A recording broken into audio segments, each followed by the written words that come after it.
Today I'm gonna share with you my top 10 most expensive Yu-Gi-Oh cards. If you still want a beautiful playmat like this one, or a beautiful deck box even, go to zerodamagegaming.com and use the code SOLEMN for a discount. Link in the description. This channel used to focus a lot on the collecting aspect of the game. And so I do have a large collection. There's some cards I'm still looking for right now, but I'm looking for rare stuff. So today you're gonna see some rare stuff. Number 10 on the list is the Monster Reborn right here. This is a PSA 9 from Legend of Blue Eyes, and it is a first edition. And what's even more important about this one is that it's also wavy. So as you can see in the art, there's like these vertical waves. That's because LOB, or Legend of Blue Eyes, actually came in like multiple printings, and you have glossy and wavy. The wavy are a little more rare from what we've seen. This Monster Reborn I actually got from Gezi TCG, amazing collector. He has some of the most insane old school collections in the game. And so yeah, this one I'm never ever selling. This one is staying with me until the end of times. Just a beautiful Monster Reborn. It's one of those cards that I just wanted to have. It's one of the first Ultra LOBs I actually got. It's not a PSA 10, sadly. PSA 10s got so expensive ever since 2019, 2020 is really when stuff went crazy. And so getting 10s of some of these cards is just borderline impossible. But still, absolutely beautiful card. Still a mint card, as you can see. Try and find that in this condition these days. It's just impossible. Another thing we're going to be talking about is pop and price. So pop population is how many cards exist of a given grade. So last time I checked, this Monster Reborn had a pop of 86. So there are 86 Monster Reborn first edition LOBs with a mint 9 grade. Now that pop will change over time as people grade and so forth. And price, last time I checked, it was about a 850 or something. Still, finding wavy copies is very, very hard. For number 9, we have the Red Eyes Black Dragon from LOB first edition. So right here, BGS 9, Red Eyes Black Dragon. I'm really not sure how I need to rate this. Like if it's PSA 9 price, it might be closer to 2k. I'm afraid to say that because prices have been just crazy, up, down, up, down. Also in terms of population, I'm not sure because it's BGS. Good luck figuring out BGS pop reports and then fusing them with PSA. So I'm not even gonna bother. But still, Red Eyes Black Dragon, super iconic card from Legend of Blue Eyes, the first set ever. So this is the very first print of Red Eyes Black Dragon ever, first edition, and also mint, as you can see, also back, front, just a super clean card. But this is number 9 on the list, super iconic Joey card for sure. Number 8 is the Mystical Elf from Legend of Blue Eyes, the original waifu. If you are currently going like, no, my waifu is Sky Striker this or Ecclesia, no, this is the original waifu. If you're a Yugi boomer like me, this was it. And then afterwards, Dark Magician Girl. So we have a 9.5 gem mint Mystical Elf from Legend of Blue Eyes, first edition, super awesome card. This is a glossy print, as you can see in comparison to the Monster Reborn. Like if we hold it to the light, there's no, waves running vertically. I would really like to have a PSA 10 of this card personally. Back a few years ago, I bought this one because I just really wanted a gem mint Mystical Elf, but getting that 10 would be really, really exciting for me. I really love this card. One of my favorite Legend of Blue Eyes cards, even though it's definitely not one of the rarest or anything like that. Also, look at that holo, just like the blue and then into the rainbow. It's just an absolutely amazing card. In terms of price, I'm once again really afraid to say. Last time I checked, maybe it was 900 or so. The PSA 10s are slightly above 1,000 usually, like might be 1,200. BGS 9.5 is never selling for PSA 10 prices, even though they are both gem mint, they're not the same. Now in the comments down below, let me know your very rarest card. I want to read them all. On number 7, we have the WP11 Alligator Sword. Now this one might be surprising for many because we're like, we were looking at vintage Legend of Blue Eyes cards and now suddenly we have a 2011 card. What is going on here? Basically, this Alligator Sword was from World Championship Pack 11. Those packs were rare as hell. You could not buy them at a store. You could not, go to your Walmart, Target, or whatever and get those. The only way to get those packs was by qualifying for the World Championships and then getting a copy. couple. Or you could go like to the World Championships themselves, and in a side event you could also get a couple. So like getting those was borderline impossible, and right now those packs are like above 100 a pack, if you can even find some. So these packs were rare as hell. They printed some iconic cards that previously didn't necessarily get prints, like the key maces and so forth. And so all those cards are rare. Like every single card in those packs now is above $100 if you get a near mint one. The Alligator sword right here, near mint, is $700. So just raw, not a PSA 10. Now to add to that, most of these cards actually had major back waxing issues. You can maybe even see some of it on the back. They would have like this waxing through the middle because those packs were always pushing there. And so these were all fucked also by just not being kept very well over all those years, and there weren't very many. So right now, this is a pop 3 PSA 10. So the raw is 700 and there's only 3 PSA 10s in the world. I actually pulled this one on the channel, giving up on the Alligator sword dream at least. Next one. Oh! And then graded it myself and got the 10. Still excited to see the result. Holy fuck! So this is super sentimental for me. Super rare card. Pulled myself on the channel. Graded myself afterwards. So this is in my top 10 right here, but it's definitely one of my favorite cards I will ever own. Of course, also just iconic as a Joey card, so that makes it even more special. And just the whole story for me pulling it myself on the channel. Super excited for it. On number 6, we have the Time Wizard from Metal Raiders. So right here, we have a Metal Raiders first edition Time Wizard in a PSA 10. Metal Raiders was the second set to ever come out for Yu-Gi-Oh! In the English game. It came with cards like Gate Guardian, Thousand Dragon, and of course our very iconic Time Wizard, one of the biggest Joey monsters, of course. Also looks incredible because you have like that green and then going into once again that rainbowy hollow, just like a gorgeous card. Anime moment, ultra rare. And also, I also graded this card myself. Let's see. Holy fuck! Again.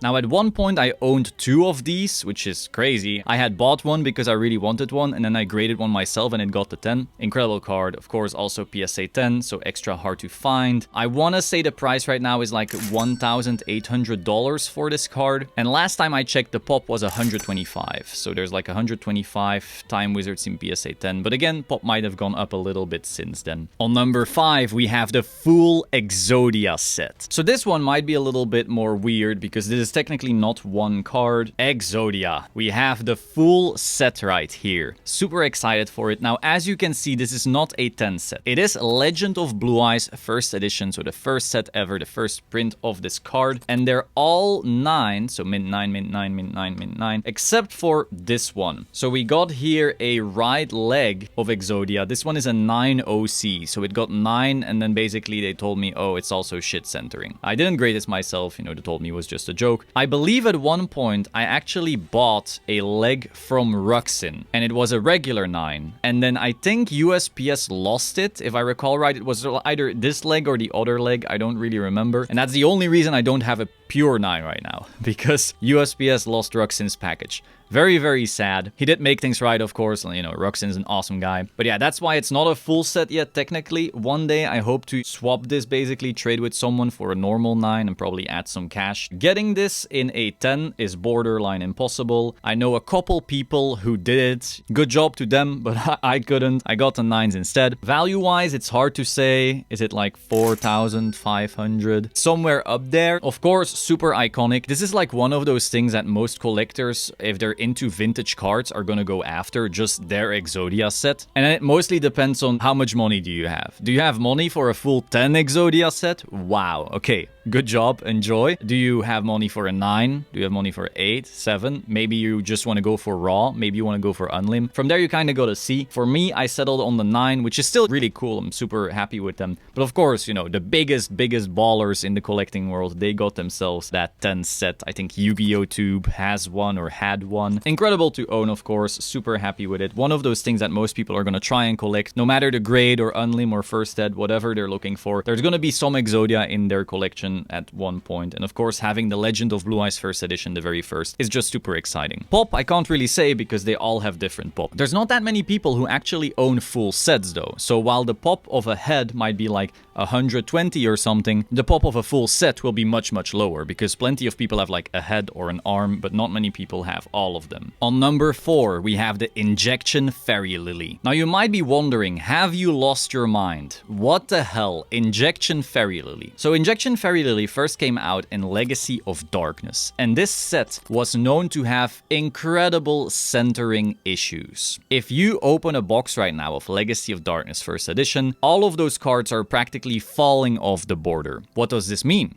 It means that finding some of those rare cards from that box that are also well centered, meaning there's not that much black on the sides, is very, very hard. And even the well-centered ones aren't that well-centered. So as you can see, this one, while the centering is pretty good, it's not actually perfect. Combine that rarity with them being so old, again, it's a set from 2003, and this means that getting a PSA 10 of these cards is borderline impossible, because they're all old, they're all destroyed, but then also the centering is just awful. So even minty copies of these cards are often stuck getting 8s and 9s. That means right now, for example, the pop of an Injection Fairy Lily 10 is like 45. Maybe it has gone up a little since I last checked, but that is low. That is lower than almost every Legend of Blue Eyes card out there. So for that reason, price of this card, I don't know, last I checked it was $4,000, but it might have gone down a little by now. It's very hard to call price on cards like these because they don't come up for sale very often, and then if it's an auction, you need to have seen the right buyer at that exact time. Then afterwards, it's not going to be for sale for many months again. Overall though, super cool card. Also a very iconic, of course. If you remember watching the anime, it was like the Kaiba Corp guy, his soul living in Jinzo, and then Jinzo using Injection Fairy Lily. So very iconic, cool moment in the anime for me personally, but also just an incredibly awesome card right here, and very, very hard to get in a PSA 10. So as you can see on the back as well, a super, super clean card. Definitely one of my favorite cards. Now, we are entering the top 3, and I have to tell you, we have gone from very, very cool cards to a next level right here, because number 3 is a Shonen Jump Crush card. This is not my most expensive card. Well, it might be, honestly, but it is my favorite. I will never sell this card. This is a Shonen Jump prize card. Now, if you don't know what that means, basically Shonen Jump did these massive tournaments. They are basically what came before YCSs. They were the highest level Yu-Gi-Oh events. And if you won, you got yourself a Shonen Jump prize card. At first we had Stein, and then after that we got, I believe, Crush card. There's a couple like these, but Stein and Crush card are definitely like the more iconic ones, maybe together with Gold Sarcophagus. And so Crush card is one of the rarest or the rarest Shonen Jump prize cards. So while this is only a PSA 5, this is only a pop 1, and the PSA 10 is like pop 3 or so. A couple years ago, you had like less than 20 of these graded. And when people guess how many raw copies, just how many copies in existence ever there were, the number is like lower than 50. So when you have a card like this, the PSA pop and even the condition isn't as big of a factor because these cards are so rare.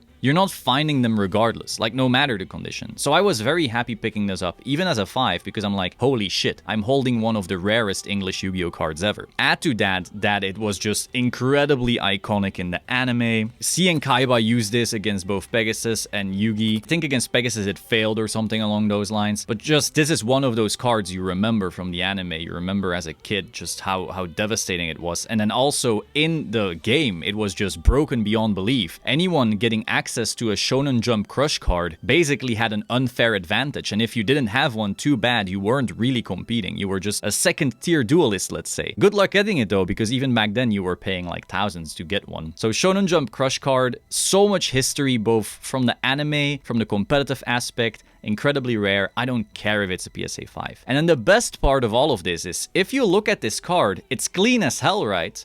Like, look at the back. This is clean. Look at the front, this is clean. There's not even a proper 5. The reason it got a 5, it has like these binder dings. Yeah, okay, there we go. You see? You have like this binder ding right here. this indent. And so in PSA terms, if you have an indent like that, good luck getting more than a 6. It's impossible. So the card itself, in almost every angle, is just a mint-looking card. It's just a gorgeous card. It's just that indentation makes it a PSA 5. I'm super happy with it. I paid way less than I should have, purely because it was a 5. And then I get to own a Shonen Jump Crush card that still looks amazing. Again, a lot of these were also played, so a lot of them gradually got damaged. This is just...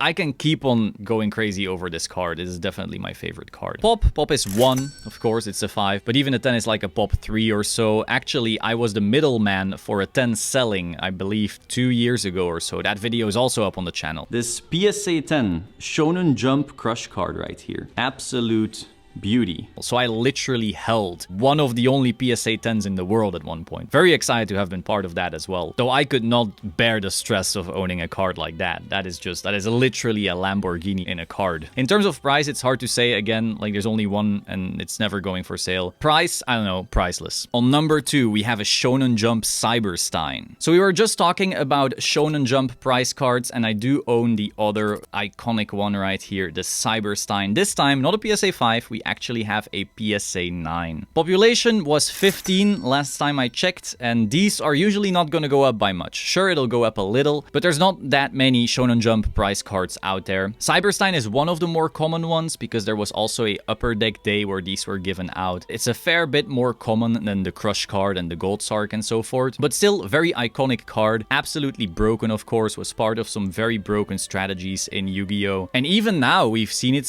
play, you know, in the Tearlaments deck, we saw it used to summon Kid Kalos, basically like an extra instant fusion. So even now, it is still an incredible card. Springens even uses it to summon like Naturia Exterio. Right now, it is still a card, which is absolutely crazy. That's how powerful it is. And so yeah, you had to basically win and get yourself a Stein, or afterwards the upper deck day. PSA 9, it is very, very close to being a 10, so I am considering regrading it at one point. I just need to bring it to PSA myself because I do not trust shipping this card. Price, I want to say it's what, 8,000 or something along those lines, and it used to be way, way, way more. During the pandemic bubble and so forth, it used to be selling, you know, sub 20k, but still close enough. Still an awesome card, definitely one of my favorites. I do not love it as much as the Crush card, I have to be honest. Crush card just has a special place in my heart, but this is still a really, really awesome card. At one point, I even owned 2. On number 1, we have the starter deck Kaiba, Blue Eyes White Dragon. Here we have him. You saw him in the intro, kind of a spoiler alert. This is the number 1 card in my collection. This is a PSA 10 of the starter deck Kaiba, Blue Eyes White Dragon, first edition. Price has to be around $8,000, I want to say. Pop, last time I checked, was 80.